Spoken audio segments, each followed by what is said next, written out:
বন্ধুরা, আমি সৈকত চলে এসেছি আবার একটা নতুন ভিডিও নিয়ে। আর আজকে আমার বিষয় হচ্ছে ক্রিকেট রিভিউ বা স্পোর্টস রিভিউ। তো ইন্ডিয়া এবং আয়ারল্যান্ডের ম্যাচ ছিল গতকাল, এবং সেই ম্যাচে আয়ারল্যান্ড খুব খারাপভাবে হেরেছে।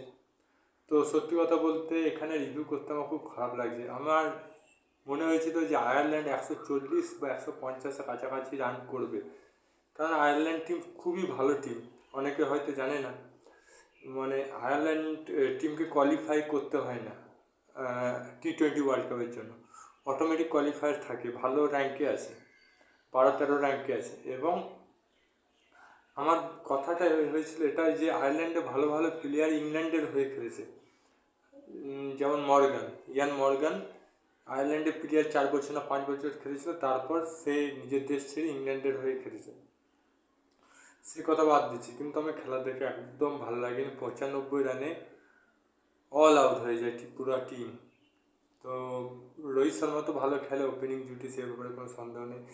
আর প্রথমবার দেখলাম ওপেনিংয়ে বিরাট কোহলি এবং রোহিত শর্মা করেছে।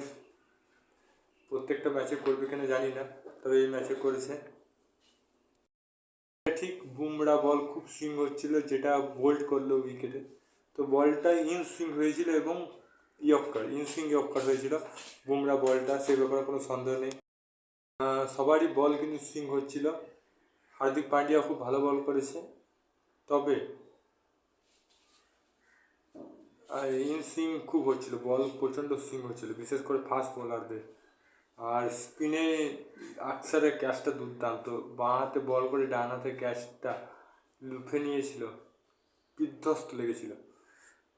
আর আর কি বলবো, এবার দেখা যাক ইন্ডিয়া পাকিস্তান ম্যাচটা কেমন হবে। আপনার মতামত কি সেটা কমেন্ট বক্সে লিখে জানান। আর যদি আপনার ভিডিওটা ভালো লাগে তো লাইক করবেন, চ্যানেল নতুন থাকলে সাবস্ক্রাইব করবেন। আর যদি ফেসবুকে দেখে থাকেন তো পেজটা ফলো করবেন। আবার দেখা হবে নতুন কোনো ভিডিও নিয়ে। তো তখন জয় হিন্দ, জয় ভারত। ভালো থাকো, সুস্থ থাকো।